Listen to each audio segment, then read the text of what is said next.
Myself, Ankita Tiwari from LG Institute of Engineering and Technology. I'm going to take the session on asynchronous counters from the module, that is module 3, sequential circuits from digital fundamentals. Okay, as if we are talking about synchronous and asynchronous, then these are the types of counters, the basic types of counters, that is synchronous and asynchronous. In both of the circuits, there is some difference which makes the circuit importance of its own.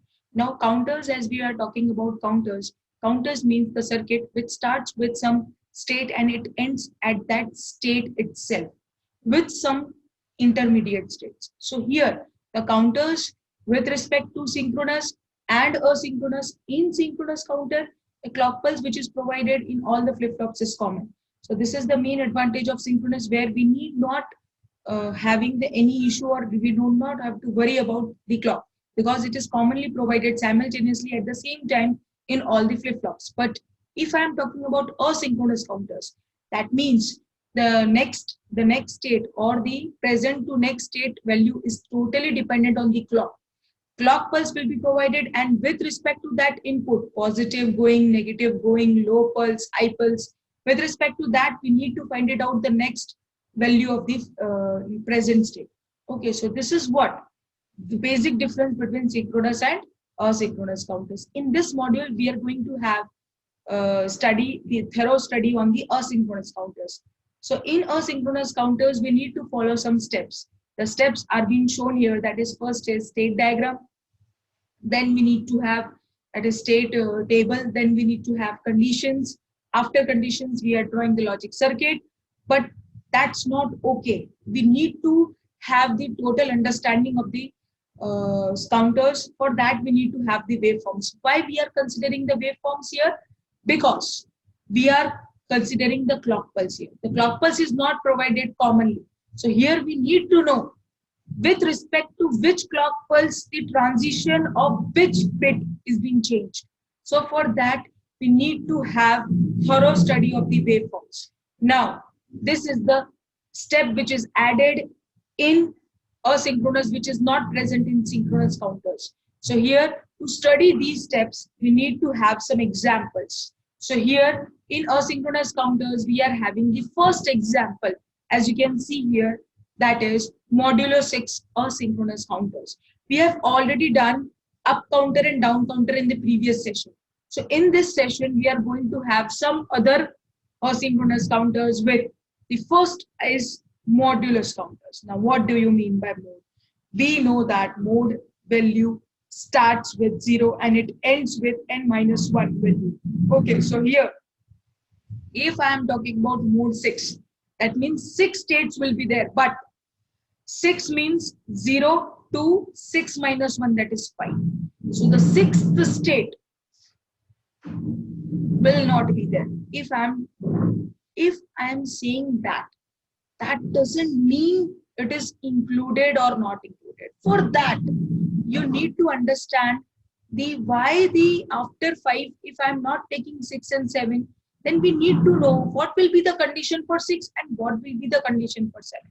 So that thing here is depicted with the table itself. As you can see here, the present state, okay, the present state which is here available as 0, 0, 0, we are starting with present, and we are ending at 1, 1, 0, that is 6. Now 6 states will be there because modulus 6 counter is there, and a 3-bit question, that means it should include 0 to 7 values. But when we are reaching to 5, at 5 the next state of 5 will be 6, that is 1, 1, 0. But at 6th state, the next state will be 0, 0, 0, because 6 is not being considered in our case. Why we are not considering? Because it's a mode 6 counter. So here we are not taking the consideration of the 6th state and the 7th state. So for that, in the 6 and in the 7, the value which will be getting will be depicted here in the table. As you can see, the R flip-flop which is given, the R here bit or the value is been taken either 0 or either 1. So 0 is been there for the 0 to 6 values, and sorry, 5 values, because it's a mode 6 means till 5, and sixth value here is taken as 1. Why we are taking as 1? Because after 6 state, the next state is 0. So here the R, which stands for reset bit, reset uh, uh, pin, that is being activated. So here reset value will be 1 at which position? 6th position, not 5th or not 7th. At 6th position, reset value will be 1. But we are not knowing for the 7th position, because at 6th position it is 0, 0, 0. So here will not be considering 8 and 9 or 7. So here R value from 0 to 0, 5 numbers will be counted. But 6th number will be taken as 1. Okay. Now 6th value is 1. Okay. And we are not aware of the 7th position. So this we will take in the conditions as for R value. As you can see in the table itself, R value is 0 till 0 to 5. Why? Because it will flow as it is going in the system. So reset pin will not be there. Any of the output will be handled. That is 0 after 1, 1 after 2, 2 after 3. So here R value will be 0 for the 5 positions. But R value is 1 for the 6th position. Okay, so for that, at 6th position, its value is taken as 1. Here, as you can see, R is equals to 1 for 1, 1, 0, that is 6. But we are not knowing for the 7th bit position. So it can be 0 or it can be 1. So it will be taken as a don't care, that is X. So R is don't care for 1, 1, 1 bit, because we need to know from 0 to 7 values. Now R condition for 1 or 0 will be taken as, because 5 numbers are already there, so we will take condition for only 6 and 7. So at 6th position, R value is 1, 1, 0, and at 7th position it is 1, 1, 1. So that is counted. If we are taking a common from this condition in Rth value, we will get Q3, Q2, because Q1 bar plus Q1 is equal to 1.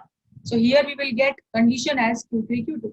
That will be depicted in our diagram as here, as you can see here, 3-bit flip-flop is there. So 3 flip-flops will be taken. With respect to T, here I have taken example. So at each and every input of T, 1 will be inputted, and clock pulse transition, as you can see, normal transition, that is 0 to 1.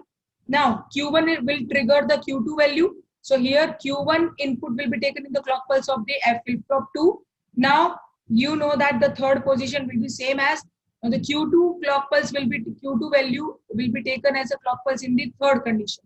Now the reset pin, which is given in the circuit in the down, as you can see, R bit, that is set for Q3, Q2. So here AND gate will be used for Q2 and for Q3, and that will be inputted to the reset pin. That will be active when this condition will be true. Other than that, it will not be there. And the last thing that we need to do in the asynchronous counters are the waveforms.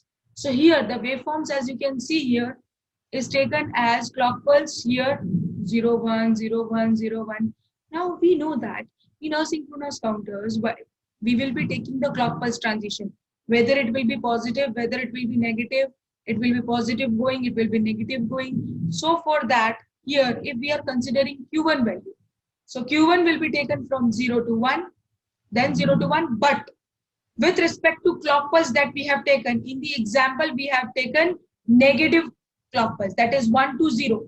So that 1 to 0 will be taken with respect to that in waveforms also. So here you can see in waveforms we will consider negative edge. So as you can see here, the negative edge which is shown in downward direction in the clock pulse, that we will take, and in Q1 it will be depicted. It will be at Q1 will be active when negative clock pulse will be there in the clock transition itself. So it will continue till the negative, then it will once again it will be active when negative will be there, till negative condition of the other clock pulse. It will continue till as many states will be there. For Q2, as you can see here, it will be active. It is totally based on Q1. So with respect to Q1 negative, Q2 value will be active, and the same thing will be applied for the Q3 value. So Q3 will be active when Q2 is from 1 to 0. So, and the R condition that we have taken for set and reset. Now here R stands for reset. So reset to 0 will be taken at condition that is Q2 and Q3. So when Q2 and Q3 will be active, at that position R will be set to 0. Till then R will be active. That means its value is 0. So here we have done till modulo 6 or synchronous counters, where we have completed the modulus questions. Okay, after modulus questions in our synchronous counters, we are having the next type of counter is the BCD counter. Now in the BCD counter, it starts with 0, it ends at 9. So 0, 0, 0, 0. Why we are taking BCD? In BCD, we are taking always 4 bit. So here 4 bit will be taken 0, 0, 0, 0 till 1, 1, 1, 0, 0, 1, and the next state will also be 0, 0, 0, because the range of BCD is 0 to 9. 10, 10, 10, 11, 12, 13, 14, 15 numbers are not represented in BCD as it is represented in binary. So this is what the BCD numbers are, and this is the state diagram of BCD. After BCD diagram, we will be having the state table, the same thing, nothing, present and next. In the present, it is till 0 to 9, and after 9, it is 0, 0, 0, 0. So the counter is reset to 0th position after 9. So this is what state table. After state table, we are having conditions in BCD as Q1 will be complemented at every clock pulse. Then Q2 is complemented if Q8 equal to 0. Now these are the conditions that we have find it out from the table itself. If Q8 equal to 0, Q4, Q2 is complemented. Okay, if Q8 is equals to 1. Now for that it is not been implemented. If Q2 is clear, if Q2 is cleared, Q8 is 1. Okay, Q2 is cleared if Q8 is 1 and Q1 goes from 1 to 0. So then here we need to have the negative or positive going of the clock pulse. With respect to positive and negative, we will get the next value transition of the flip-flop. So here Q2 is complemented if Q8 is equals to 0. The third thing, Q4. Q4 will be complemented at every clock pulse of the Q2 value. So here as it is simple, Q2 will be goes from 1 to 0, Q4 will be completed. And the last one, Q8 is complemented when Q4 dot Q2 is equals to 1. So these are the conditions that we got from the state table of the BCD counters. After BCD counters of the state table, we are going to have the logic diagram. So this is what the logic diagram, the conditions that we got for the clock pulse will be provided in the diagram with the 4-bit conditions, and here it will be taken as the logic 1 and logic 0, which will be provided in the diagram. So this is what the logic diagram of BCD counter is. And last, the waveforms, as we have done, that is positive, negative. So here negative going clock pulse is being taken. With respect to that, Q1, Q2, Q4 and Q8 will be found. So here we have done modulo 6 and BCD counters of first synchronous. Thank you.